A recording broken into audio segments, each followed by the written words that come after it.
and welcome back to the channel, guys. So currently we are in Germany and we are traveling from Czech Republic back to the UK, and this will be a video about Audi Allroad, which is actually the last drive what we're having at the moment because we decided to buy a car from Japan. So this video will be about our new personal car. So we still got plenty miles or kilometers to do. We are somewhere like midway, so we'll see you in the UK.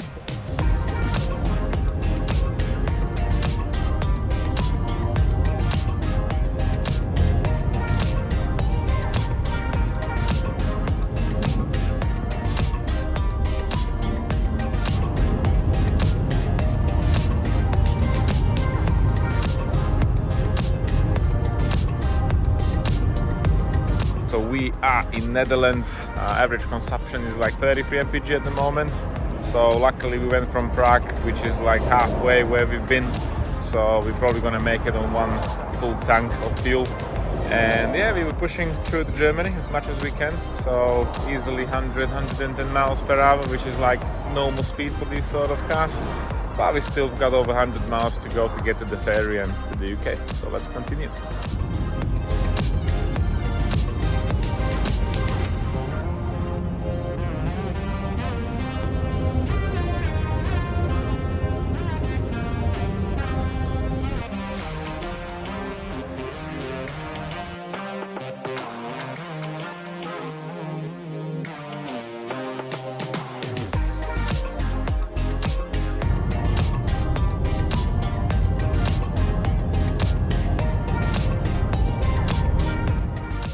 Made it to the UK. Unfortunately, we have to swap the cars. We are in the Passat at the moment. It's actually very sad Passat, but it's the best car we ever had so far. Never had an issue with it. There are a few lights on the cluster, but this is actually a car for very local running stuff, like drop the cylinder head, bring some stuff and so on and so on. But reason why we're not driving the Allroad right now, because we swapped the insurance already. And we are heading to Manchester, actually vegan, it's west from Manchester, and we are going to Just Japanese. So it's a company which is dealing with mostly cars from Japan, where we're heading to, and we accidentally bought the car really, because we were online one evening on Saturday digging around what's going on and so on, and we come across this vehicle. So I went to have a look at it before I left the UK 2 weeks ago. We already paid the deposit. The car is insured. I didn't drive it because obviously it wasn't registered on the UK plates, but everything is sorted now. So we are heading to vegan, and once we are there we will actually show you what we decide to buy, and I will also give you my reasons why we decide to actually sold the Allroad what we had for almost 2 years, and what will be the pluses and minuses of such a swap of the vehicle. So we will see you soon in vegan.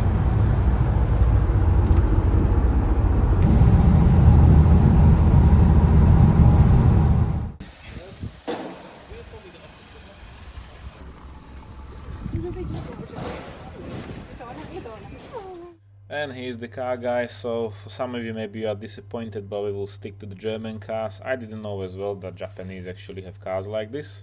So this is the A6 Allroad. I know we probably thought we will be buying something like the vans what you see locally here, but let me show you what is the main reason why we actually bought this Audi Allroad, and the reason is underneath the bonnet. It's a 3-liter TFSI engine.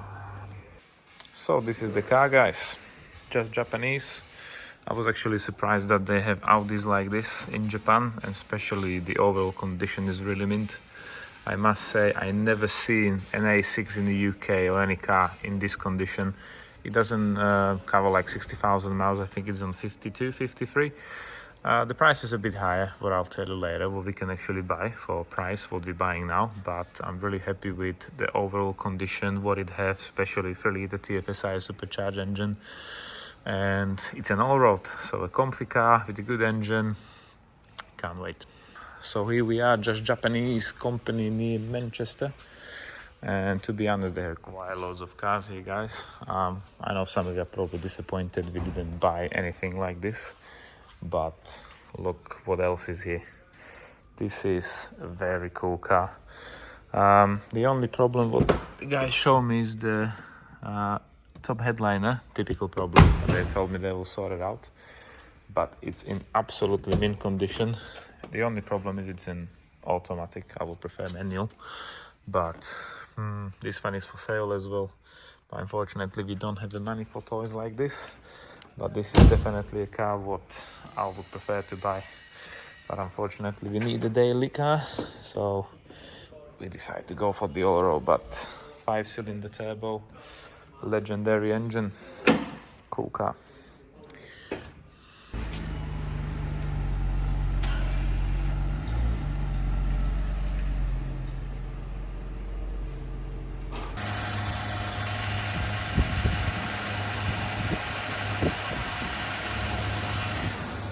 Okay guys, so we did make it to our garage in West Midlands. So the trip from Manchester through Leeds, where I was checking some alloys for this car, which didn't fit unfortunately because they were from SQ8. So the drive was quite good. I didn't complain about anything really. Consumption surprisingly was good as well. I managed to done up to 8 liters, 200 kilometers, which is probably something about 36-7 mpg, which for a big estate car with a big petrol engine is not that bad. And as I mentioned on the beginning of the video, I want to tell you why we actually make a decision to go from a perfectly working vehicle of 2006 Allroad to a new shape Allroad. So thank you government for taking all the taxes from us, and unfortunately again the road tax went up on this vehicle because this is 56 plate, so obviously there's no DPF from the factory, it's only catalytic converter and it's a heavy diesel vehicle, so the tax was the highest brand you can get. I was paying over £80 per month just to actually tax it, plus insurance, and I'm not even mentioning the stupid regulations with the ULEZ. If you don't know what's ULEZ, it's a ultra low emission zone. That means people like me and many others which are polluting all the air, killing all the polar bears what we've never seen because we've never been into Arctica, are banned from the city centre. And if they're not banned, you're just going to pay £12.50 to enter the zone. You will pollute the air anyways, but plus somebody's taking £12.50 from your pocket, which I think it's quite strange because you're paying tax on the fuel, you're paying road tax on the car, you're paying tax on everything, and you still gotta pay more tax. But that's how the government is working, unfortunately. So this one is a perfectly working Audi Allroad with a 3-litre TDI engine. This is the lowest power output from a 3-litre what was made, so it's only 220 bhp I believe. It's a quattro of course, and for us it was sort of an emergency car because my Passat, the working donkey, was stolen and I needed to have a car for my regular transport, especially I have a dog, so I have to have my own car to actually transport the dog as well. So this one was local from us, not far. We jumped in the car with Miroslav.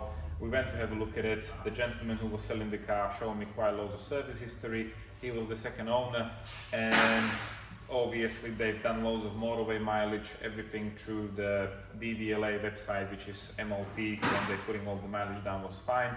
Unfortunately, it was a high mileage car, but from my point of view, mileage is just a number, and I was looking on the overall condition of the car. So this car cost us almost 2 years ago £3,000, and it will be sold, or it's probably sold already. Somebody's picking up the car today for £3,000. So we didn't actually lost anything on the market value really.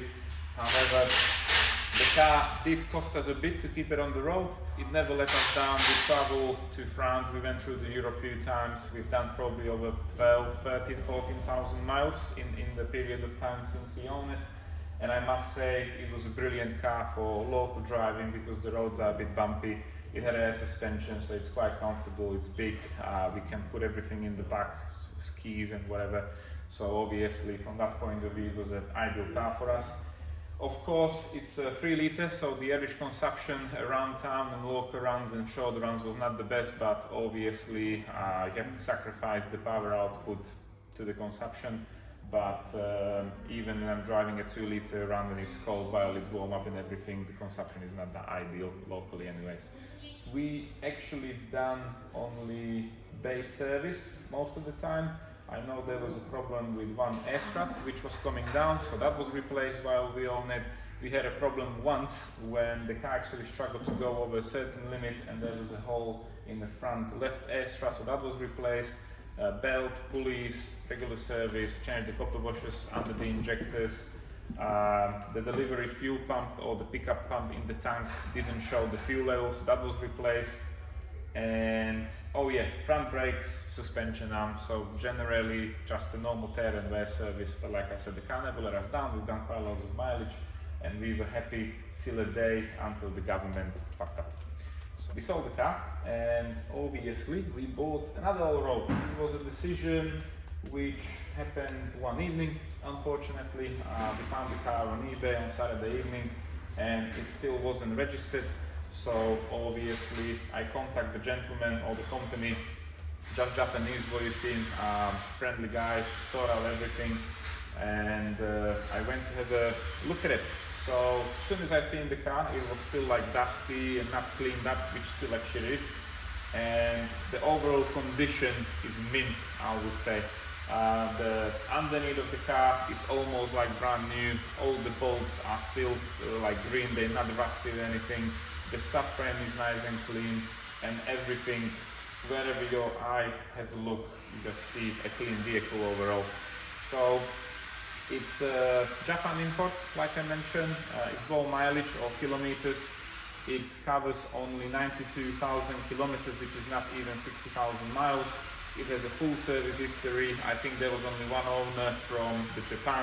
The car original was bring to UK from Osaka, and I must say I just fell in love because there's not many in the UK. Most of them are diesel, and I don't even think the spec was made for the UK market with the 3-litre TFSI engine. So from that point of view, it's a bit of a special car, and of course it's all at the same time. So we still have a quite big comfortable car with a lovely petrol engine. However, the only difference with the petrol in the A6 and the S4, S5 with the supercharged is in the brake horsepower. It's the same CGW code like the facelift S4, S5, but this one has only 311 bhp from the factory. And of course, if you want to have a bit of a fun with it and tune it, you can easily go over 450 with certain things like pulleys and different intake, and get the car tuned with the gearbox. So it can become a lovely sleeper, which will be probably the plan in the future. However, before we will start using it daily, of course there are a few things what I would like to sort out. Most of them are just exterior thing, like clean up the car, put it in the PPF, which is the paint protection foil. Obviously the headliner is sucking down, so obviously the glue is not holding anymore. And all this was wrong with it was actually reduced from the total price, so we had a quite a good deal.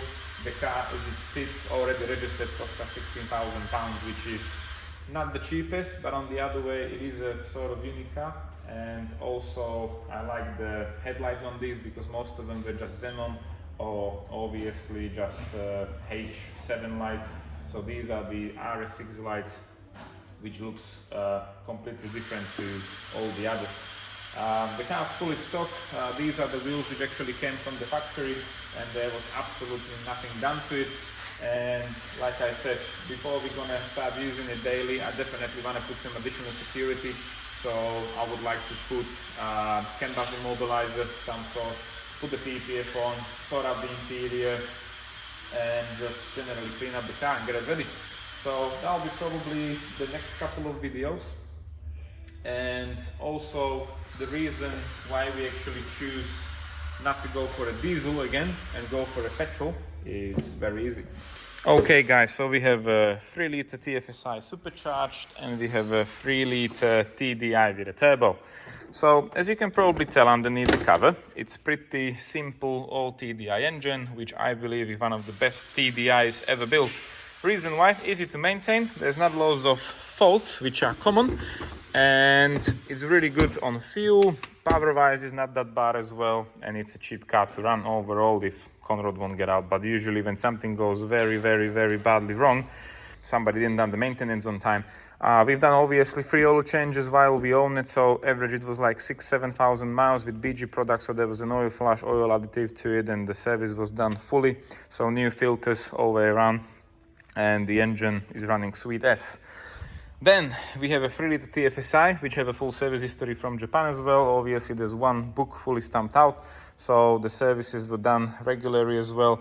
And there's also a booklet from exterior of the car where the company was actually cleaning the car. So there was someone who was cleaning the car overall, which I believe is the total outcome of the condition. As you can see, it is a bit dusty. The guys didn't clean it up because I asked him not to.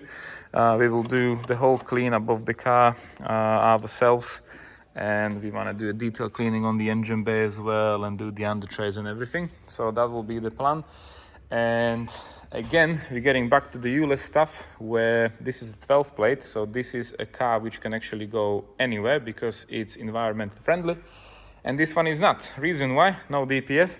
And if we want to have a ULEZ friendly vehicle, it have to be 16 plate onwards with AdBlue. And since we were working on the SQ5 and I seen how complicated the whole engine bay on the diesel was, and there's an AdBlue, injectors are expensive, high pressure fuel pump, and the list go on, we decided to go for a petrol car where probably maybe after many years something can go wrong, but I think these engines are quite easily maintained when the engine is out. When it comes to chains, probably do forge engine or whatever, nobody knows. But so far everything is staying stock because I like how the way the car actually perform as it is, and especially I think personally it will be a good daily runner as well. So when it comes to any interior difference, obviously this is not the highest spec. It doesn't have a sunroof or anything like that, but we have an electric boot, heated seats in the front. This one had heated seats in the back as well, but obviously on the back seats we only have a doggo, which is still here. Hello, dog. And yeah, I think this will do the job for probably next 10-15 years, hopefully. So that's the update with the Audi Allroad and all the swaps we'll be doing actually. And I'll probably will be filming the whole process, how the car will go in a PPF, cleaning, immobilizer and everything, what we're gonna do to it. I did already found some nice set of wheels. I want to keep these wheels for a winter set because we'll be traveling to French Alps and so on and so on. So we need some kind of a winter wheels and summer wheels. So we'll get to it slowly but surely. So thank you for watching for now, guys. Bit of a boring video again, too much talking, and I'll see you in the next one. See ya.